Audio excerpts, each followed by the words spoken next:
يا مساء الخيرات والنعيم والهنا عليكم. ازيكم عاملين ايه؟ يا رب تكونوا بخير في اتم صحه واحسن حال، اللهم امين. النهارده بقى فيديو جديد وروتين جديد. لو لسه اول مره بتشوفيني متنسيش تعملي اشتراك للقناه وتفعلي زر الجرس عشان يوصلك مني كل جديد. النهارده بقى كده هنعمل روتين سهل خالص. هنعمل كده، اول حاجه عملتها بصراحه كوبايه النسكافيه، دي اهم حاجه عندي. وبعد كده بقى يعني هي الشقة بصراحة عندي نضيفة يعني. هنعمل مع بعض الأكل كده، وغسلت البوتاجاز، هنعمل مكرونة ولحمة، أكلة سريعة كده. وبعد كده نشرت الغسيل. الغسيل أنا يا جماعة عندي يا إما غسيل عايزة لم، يا إما غسيل عايزة طبق، يا إما غسيل عايزة نشر. مش عارفة بجد يعني احنا امتى هنخلص من الموضوع وحوار الغسيل ده. طبعا أنا بهزر معاكم، كل حاجة نعمة في حياتنا. آه الحمد لله. هنا بقى كده كنت بعمل اللحمة. بجد يا جماعة الشوربة اللي أنا عملتها دي كانت خطيرة خطيرة. أنا أول حاجة خليت الشوربة المية تغلي عفوا، وبعد كده نزلت عليها باللحمة. أنا بعملها بطريقتين، ساعات بشوح اللحمة وساعات بغلي المية. هنا بقى بسيبها كده تغلي كده شوية، وبروح شايلة الريم اللي بيبقى على الوش وكده، وبروح نازلة عليها بقى بطماطم. بصراحة هنا أنا كان موزي مش حلو ومش عارفة أنا مقطعة طماطم كبيرة كده ليه، بس تمام. على فكرة طلعت حلوة قوي بجد والله، طلعت جميلة. مرضتش بقى احط لها ولا مستكة ولا حبهان ولا اي حاجة خالص، قلت بقى ايه تغيير يعني. وبعد كده حطيت مية وسلقت المكرونة. مكرونة الحوا جميلة قوي يا جماعة، ما بتعجنش وكده، فانا بحبها قوي، بستخدمها في اي نوع مكرونة انا بحبها بصراحة. بعد كده بقى جبت هنا معلقة زبدة وحبة زيت. وانا بعمل المكرونه بالثوم، ما بعملهاش بالبصل. في ناس بتعملها بثوم وبصل، بس طبعا انتوا عارفين الاكل ده اذواق. فبصراحه انا عملتها بالثوم، يعني انا كل فين وفين لما بروح عند بابا، بس يعني برضو مش على طول. بابا بيحب المكرونه بالبصل، بس احنا بنحبها بالثوم اكتر يعني. فنادرا جدا لما بنعملوها بالبصل. فزي ما قلت لكم في ناس بتعملها بالبصل وفي ناس بتعملها بالثوم. فزي ما قلت لكم ان الاكل اذواق، وكل واحد بيعمل بالطريقه اللي هو بيحبها. آه، انا هنا كان عندي توم بصراحة كنت مفرزاه يعني. فانا عندي توم كنت مفرزاه. بصوا انا عايزه اقولكم على حاجه، انا حاجه يعني بصراحه بحس التوم المتفرز غير التوم الطازه خالص بصراحه. يعني انا عملت التوم المتفرز دوت مرتين في الباميه، بجد ما عجبنيش خالص. لا التوم اللي هو الطازه احسن بكتير.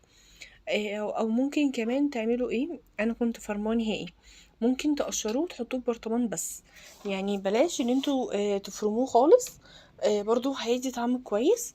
وهنا بقى صلصة المكرونة بحب احط لها ملح وفلفل اسمر واحيانا بحط لها بابريكا مدخنة، مش على طول.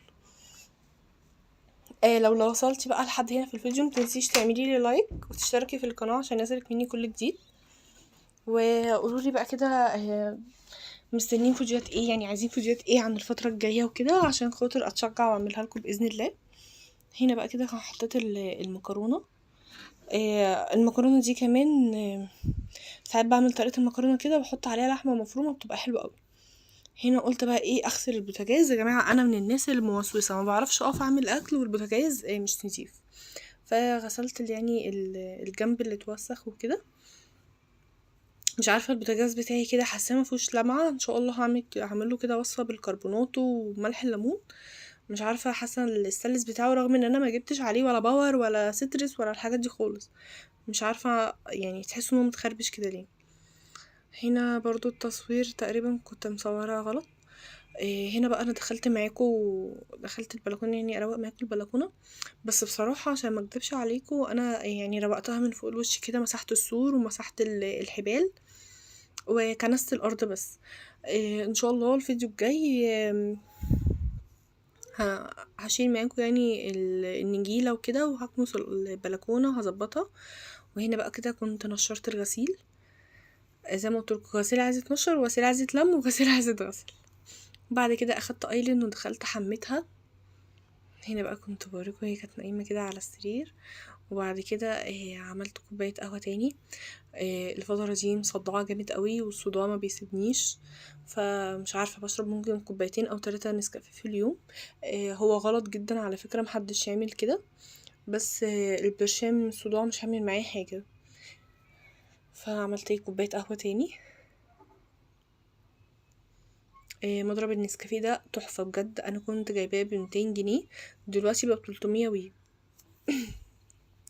اي حاجه تعجبكم يا جماعه في اليومين دولت جيبوها على طول، يعني ما تقولوش لا هستنى ترخص، لا هي هتغلى. ومضرب النسكافيه ده احلى بكتير من اللي هو بالحجاره، يعني بالحجاره ده فلوسه على الفاضي الصراحه. هنا بقى كده كنت دخلت الشباك بتاع اوضه النوم بتاعتي فيه كده طراوه لما بفتحه كده، فكانت ايلين نايمه حميتها ونمت، فدخلت قعدت شويه وبعد كده بقى قلت اعمل. هنا بقى قلت هعمل كيكه كده، دي كيكه بالكراميل، طعمها حلو قوي. هنا بقى عندنا المقادير، كوبايتين دقيق.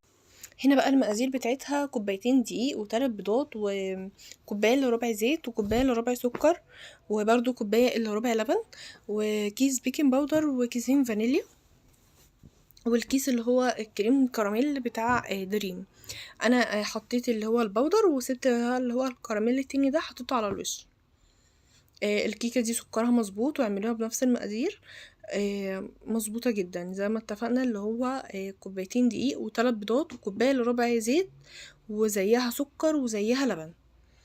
هنحط بقى كده في الخلاط، دي كيكه سريعه، واهم حاجه يا جماعه لازم تنخروا الدقيق علشان خاطر التكتلات وكده. هنا حطيت السكر مع البيض مع الفانيليا وضربتهم كده حوالي دقيقتين. اعملوا الكيكه دي بنفس المقادير وادعولي بجد طلعت جميله قوي. انا عملتها في قالب ريكس كده وسط، حلو قوي. هنا بقى كده هضرب البيض مع السكر، يعني انا بدوب بس السكر زي ما انتم شايفين كده.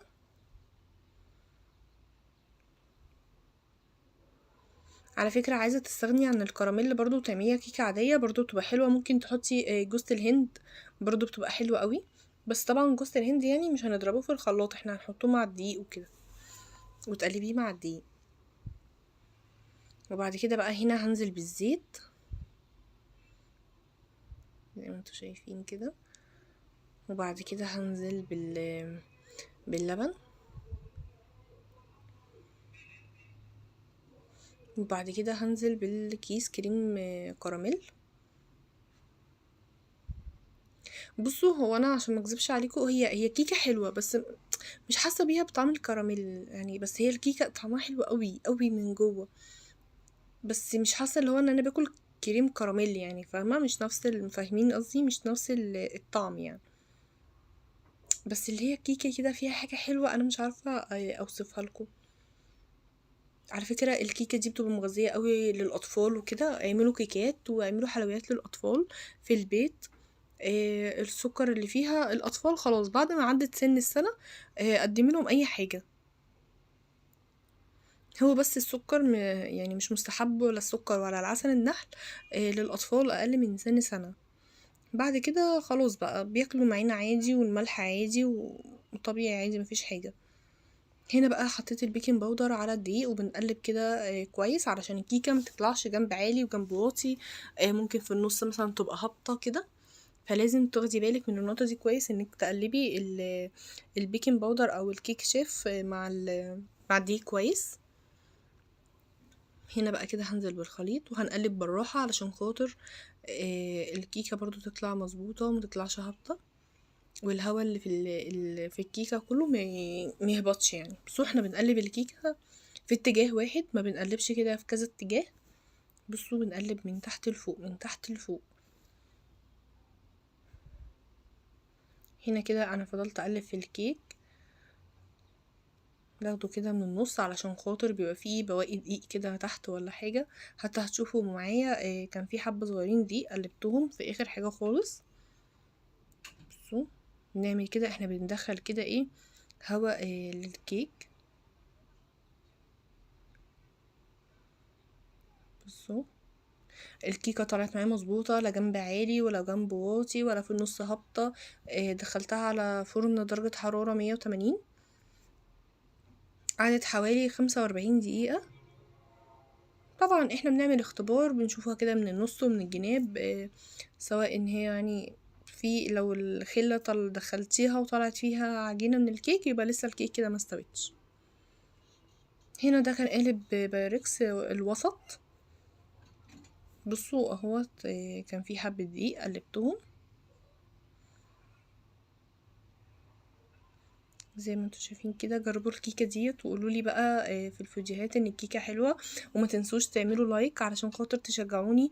انا هنزل لكم فيديو كل يوم، بس عايزه اشوف منكم تشجيع كده وتعملوا مشاركه وتخلوا صحابكم ويشتركوا في القناه علشان القناه تكبر. هنا بقى كده كنت خلاص هدخلها الفرن، ولازم طبعا نكونوا مشغلين الفرن من قبلها. بندخل الكيكه الفرن والفرن بيكون سخن.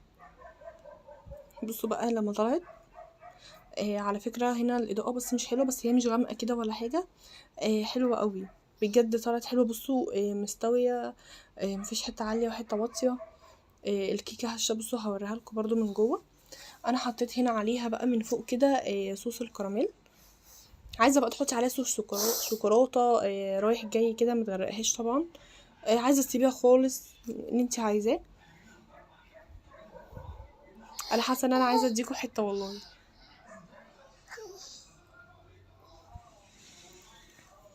يلا بقى عايزاكم بقى في الكومنتات تقولوا لي تسلم ايدك يا خوخه كده، واللايك ما تنسوش يا جماعه اللايك علشان خاطر الفيديو يظهر لناس كتير. بصوا هنا بقى خلاص كده. المره الجايه ان شاء الله هجربها ان انا احط الصوص بتاع الكراميل ده كده فيها، اشوف برضو هيطلع عامل ازاي. ولو عايزين بقى وصفات حلويات قولوا لي في الكومنتات برضو، وان شاء الله هعمل معاكم. هنا كده قطعتها. طبعا احنا بنسيبها لحد ما تبرد خالص وبعد كده بنقطعها.